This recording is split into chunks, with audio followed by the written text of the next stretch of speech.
I would love to call our next speaker, which is Darlene van Wyk. And Darlene is going to introduce our next speaker.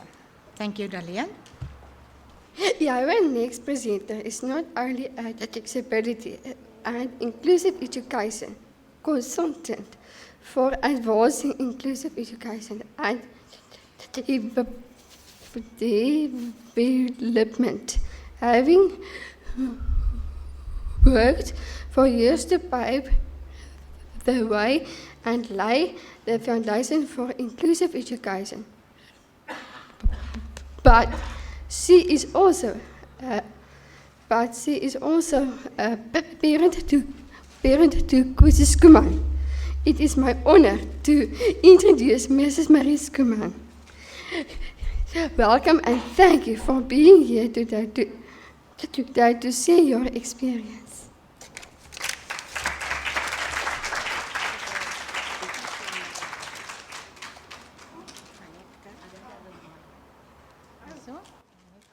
Good afternoon.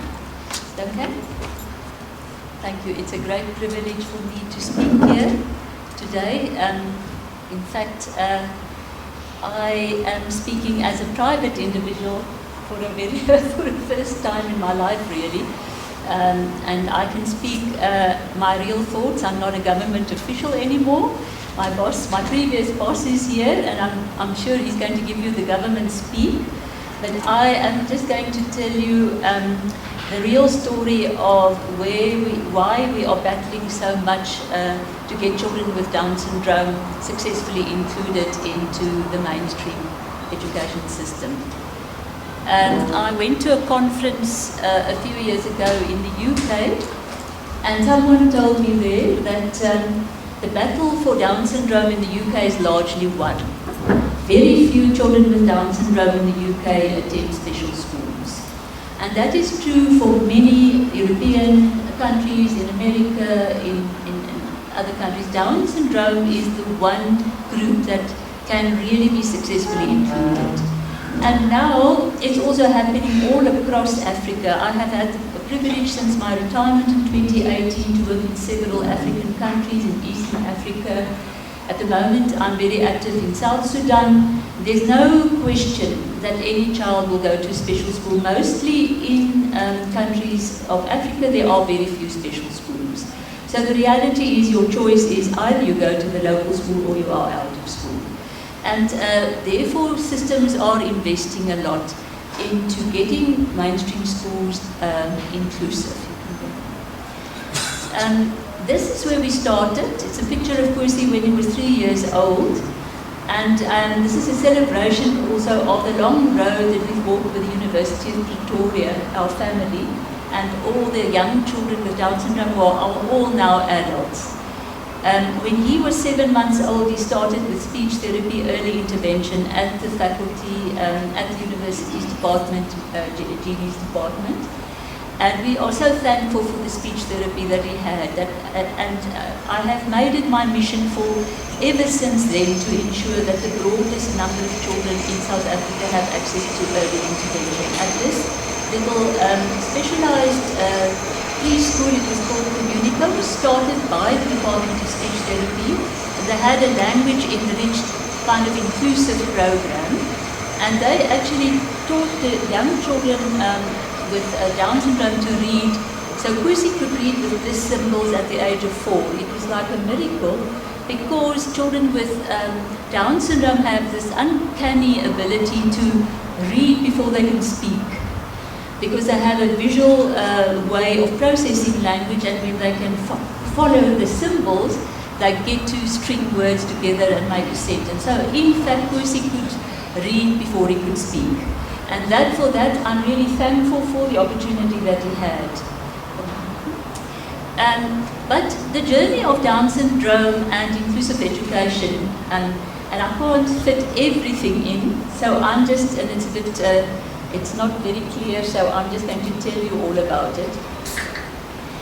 It started way back in the 80s. So Down syndrome, Pretoria and the Down syndrome Association of South Africa have been shall I say, the drivers of inclusive education since the 80s in South Africa. In 1987, we took note of the fact that the inclusive education policy was law in the United States. It became law in 1976. And then we were so happy, some visitors from the USA came over and spoke all over the country to parents and so on, and told us all about early intervention and the importance of inclusive education. So a lot of us sitting in this room had immediately had that dream born that our children will go to the mainstream. Nothing less would be acceptable to us. Next, what happened in 1993, the Down Syndrome Association of Pretoria lobbied to start the first inclusion project here in Pretoria, and a whole group of children, Kusi and some other children, started going to ordinary primary school. It didn't go without an upheaval. Some parents took their children out of the school, others had a big battle and a fight. We were taken to court. I can't actually go into that story. I'm telling you, it wasn't easy. They had to move to another school, in fact, which was more accepting. So I'm telling you, that was the beginning of a long, long fight for me, my family, and many other families of children with Down syndrome. And unfortunately, it's still not really over as I speak. In 1995, this Down Syndrome South Africa visited the Paris office of UNESCO, and we were so enthralled by the Salamanca statement, which said all children with disabilities must leave the mainstream. And actually, UNESCO gave money to Down Syndrome South Africa. I found the letter the other day written by you, Magda, where Down Syndrome South Africa put the money forward for the participation grant.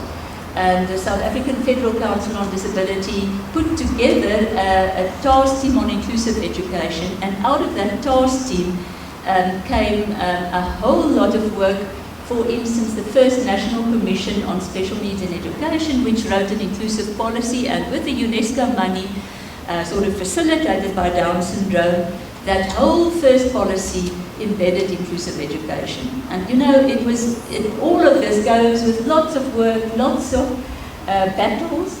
In 1996, Lena Saleh and all the best brains, Mel Ainscough, Tony Booth, and so came to South Africa, influenced the policy development process, which then ensured that our South African inclusive education policy was one of the first on the continent when it was passed in 2001.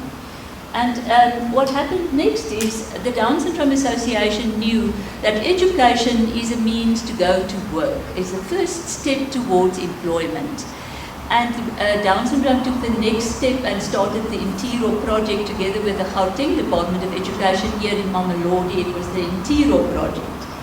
I can't tell you how many days Magda sitting there and myself and other members of the association sat in Mamelodi training parents, training teachers, training schools, training job coaches, and we put 60 young people who were previously in the special school into the workplace in open employment. And we got a lot of help from overseas friends and so on. And this work was recognized. It was funded, by the way, by the Thabo Mbeki Development Trust, and because it was the only project for transition from school to work. You know, those were days where there was such idealism and such a belief in inclusive education. People believed that our policies should be implemented. The South African Schools Act, we as a parents and the coordinated disability sector fought for the South African Schools Act to endorse full inclusion. And so we felt that when the policy was developed that it should give credence to our policies and our legislation. And then in 2006, this Intiro project won the UNESCO award, very coveted UNESCO Emir of Kuwait award for excellence in inclusive employment and education. And for us, a highlight by 2012 was that we could host the World Down Syndrome Congress in Cape Town.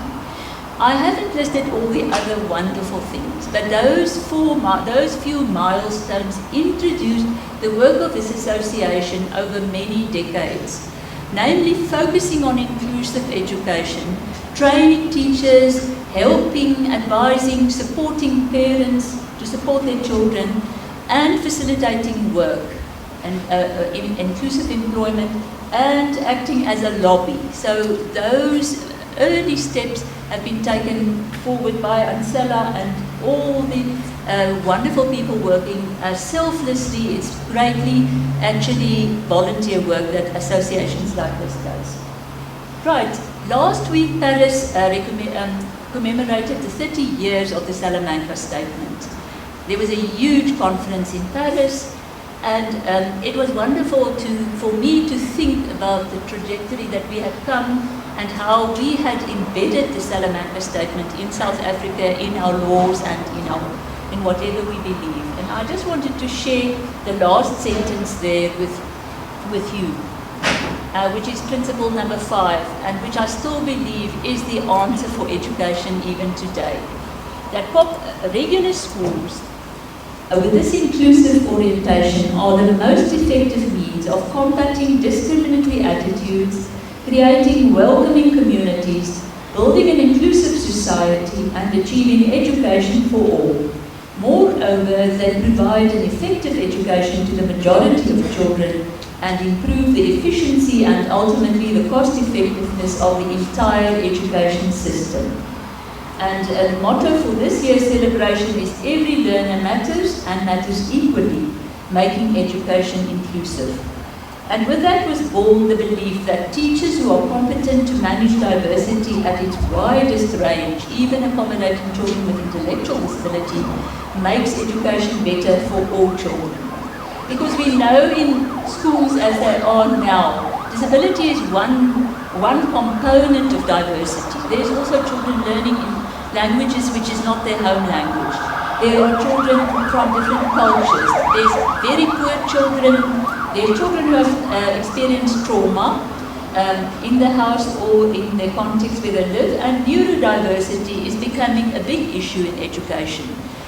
So it really pains me when I hear that children who are neurodiverse have to be referred outside of the system, because this is the new name of the game, is to understand that children learn differently and that it's the role of the teacher to actually assist them in many practical ways. The Salamanca Statement, according to Lani Florian, was the very first time when the whole global education was challenged with the fact that we should not actually see children with special education needs go to separate settings, that they belong in the mainstream. And I think this was a kind of a clarion call for education systems to adapt to this. Now, the South African law, I'm not going to go on to, I'm assuming Dr. Simelani will talk more about what our laws and acts make provision for, but it's been a very long journey from our Constitution to our Schools Act and Education White Paper 6, which embeds inclusion as a core principle, then followed by the ratification of the Convention on the Rights of Persons with Disability, which compels South Africa to have a fully inclusive system at all levels. And in 2011, our National Curriculum Statement, which has a core principle of inclusivity. And 2014, our policy on screening, identification, assessment and support, which ensures that support should come to children, not children to the support.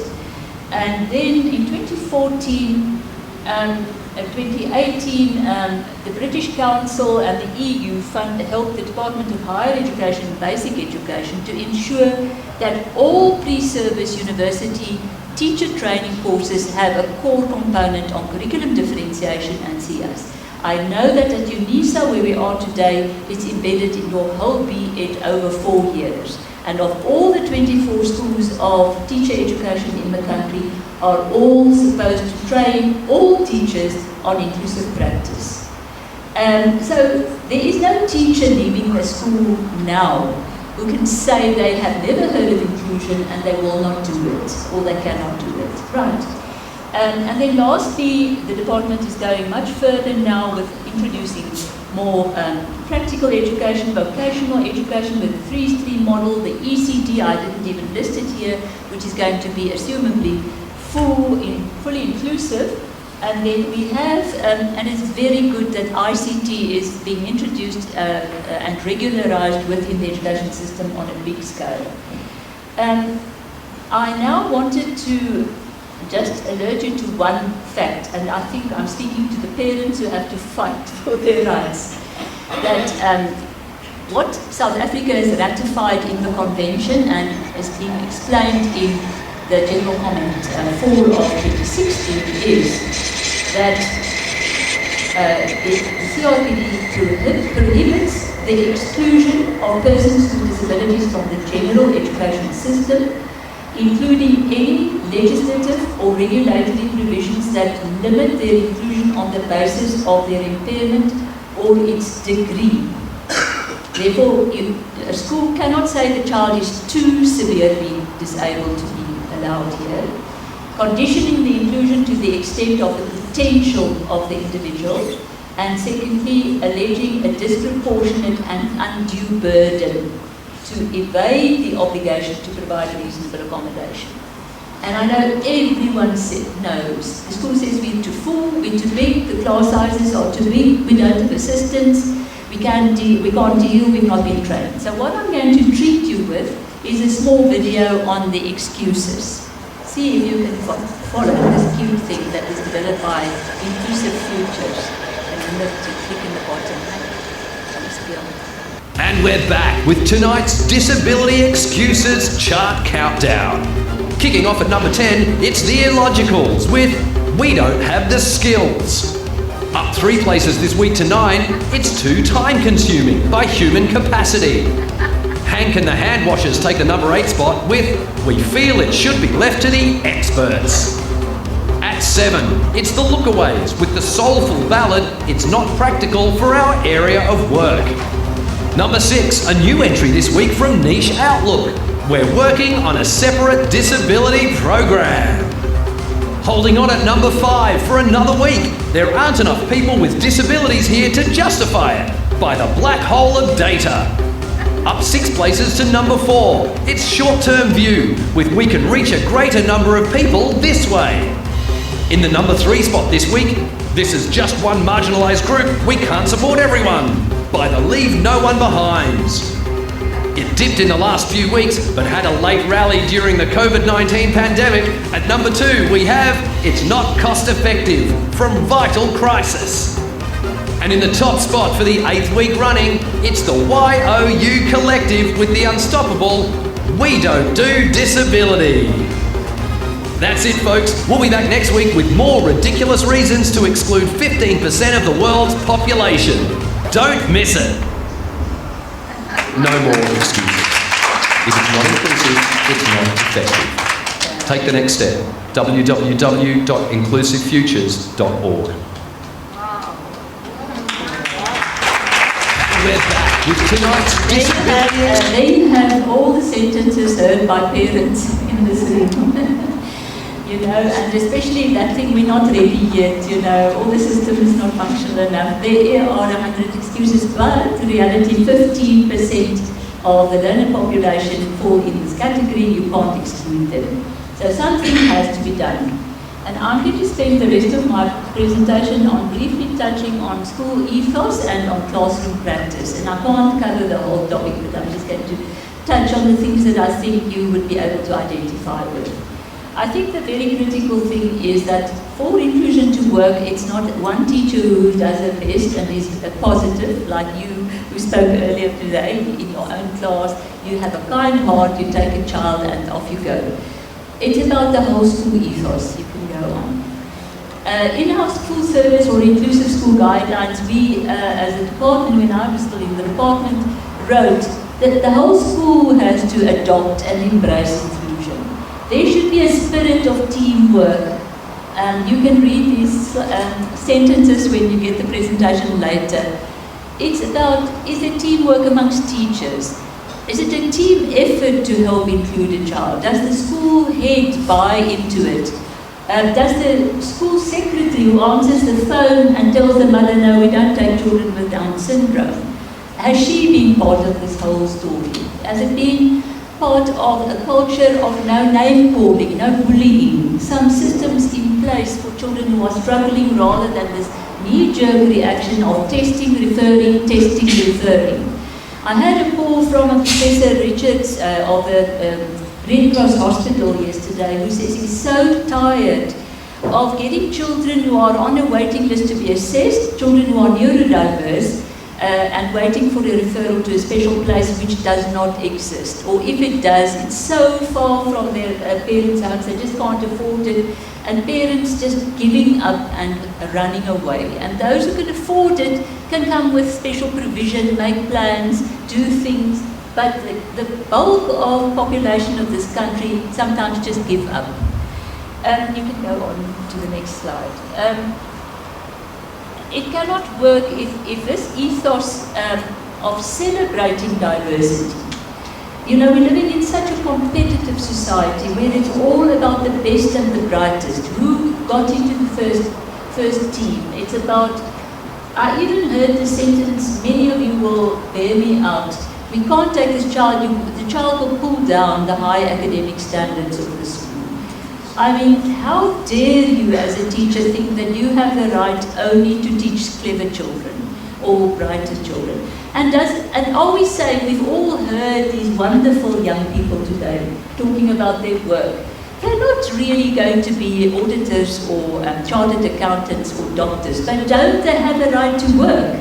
And don't they have a right to fulfill their own potential, their talents, give something of their own wonderful personality in the workplace? Why would you deny such a large percentage of the population this opportunity just to start becoming resilient, getting used to being with other children in a mainstream school? There's been very many successful inclusion schools everywhere in the country. Here's one that I had this picture from years ago, children who are deaf, Down syndrome and so on. And I just wanted to sum up, why is it important for intellectual disability also to be included? Because they are actually the most prevalent group in special education. Socially inclusive schools become more welcoming to people with all abilities. And there are higher levels of respect for diversity in such schools. Socially inclusive school climates reduce teasing, bullying, and the exclusion of any group of students. Benefit 3. Students with intellectual disabilities are routinely included in and feel a part of all social activities and opportunities. This makes me think of all the children who have not been invited to birthday parties, who have not gone on school trips, who have not been allowed on the stage when it's the part of the school concert.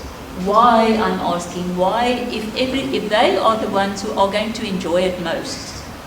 Then, students with disabilities learn more in inclusive classrooms because they are exposed to the stimulation of peer learning. Students who play games and sports together gain patience and the ability to compromise. You know how absolutely wonderful Paralympics are, how inspirational, actually more exciting than the ordinary Olympics, and how diversified it is. And then lastly, students without disabilities hold more positive attitudes towards their peers with disabilities. They will become inclusive employers. They will have their lives changed forever, having had this exposure. When it comes to making the curriculum accessible, there are many mechanisms. And these are embedded in our curriculum, but not always practiced. It's that you have to use different teaching styles, learning styles, the formats have to differ. Assessment can be at different levels. It's written in Chapter 9 of the assessment policy that you can be assessed at your own level. Kusi left the school where he was at 19 at the end of grade 9, but the curriculum was very severely adapted for him all through. He didn't do maths and certain subjects at the same level, but it was individualized because it depended on what were his strengths. And I'm not going to go and see us, but people with Down syndrome have some strengths. They have visual awareness, they have visual learning skills, they can learn by using signs, they can learn and use the written word. There are too many schools that don't want to teach children to read, and you could see all the youngsters here today can read. They could all read. So they were taught to read. There was nobody who up front said, I don't think they will be able to read. How can you say that? And then they can learn from their peers, and they have a great sensitivity to emotional cues. I think that's what Jeannie also said when she spoke. People with a heart. Right, so positive attitudes are essential. You've got to believe your class, a child has to believe, or you as a teacher have to believe this school is the best for this child. I was told many times, there are schools for kids like these, you know, and that means the teachers didn't believe that these children belonged there. You've got to be adaptive and flexible, and this is not only going for the teachers and the school principal, it's also going for the education department who monitors and allows space for this flexibility, because some children will learn slower. It's also recognizing that being part of the task has value, and that it's teaching other children to be accepting and caring and to work with parents. Those are for me the fundamentals, you know. You can't not be there because you can't do everything. Right, I'm going to skip a few slides because of time. But I think teachers, and I just wanted to mention, I think it is wrong that parents are expected to pay for a classroom assistant. It is not right. A school teacher must take responsibility. I'm not saying that the child does not need extra help, but schools have a lot of capacity, mostly, to organize their timetable in such a way that they make provision for this extra one-on-one support sometimes of the day. And I think that group work must be planned, and the use of assistive technology must be planned. So those are the new names of the game for the teaching profession. It's not a one-size-fits-all.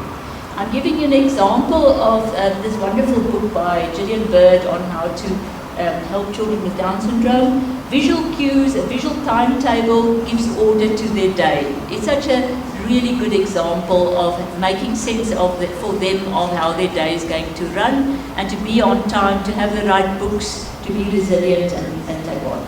Here is an example of a test done by a boy who is in secondary school. It's a science lesson, and obviously if you look at the detail you will see it's not completely perfect, it's very low grade, but he could describe all the items in the experiment, and he can do it to some level.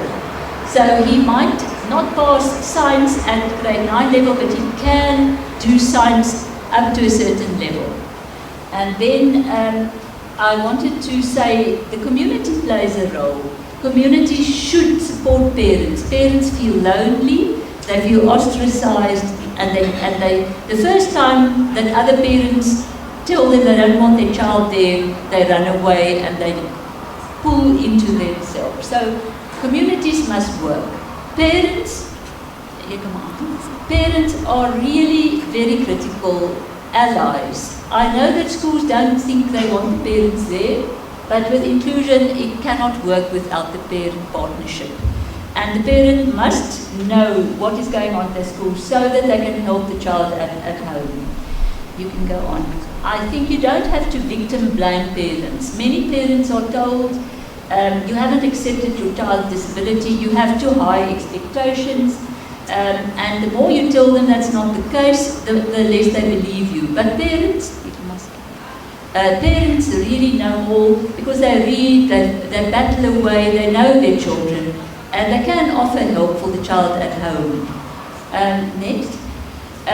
You can work with the parents, because the parents know what are the talents of their children, and they also really can support them even if they are not fully literate or learner parents. And then you can go to the next slide. I think I just want to end off by summarizing what are the benefits of inclusive education. Sorry for flying through this presentation, but I think the whole topic of inclusive education and how to do it and what you can expect is really all-encompassing, and a lot of work has gone into this. But, next slide, the research done, longitudinal research worldwide, covering thousands of cases, and in wealthy and in poor countries have just found that children who have been fully included in mainstream classes show gains of more than 2 years in spoken language and 3 years in reading and writing ability on standardized measures. And this is scientifically shown. In addition, there are gains in math skills, general knowledge, and social independence. I think the fact that children are immersed in a fast-paced mainstream school where they have to show resilience, where they are learning amongst their peers, where they are subject to normal speech models, they pick up language better, they pick up socialization skills, they know about responsibility, and they are better prepared for the workplace afterwards. I think what has to be measured up against each other is the need for individualized support, attention, and therapeutic inputs versus the peer learning and the benefits of that. And I think that there is enough to believe that this is a workable model and that parents should believe and try to get it done. And my hope is that the education system will increasingly become more efficient in getting to support parents to do it. And that is the end. I've got some resources. Right. You don't have to play them. And I want to thank you for your time. Thank you.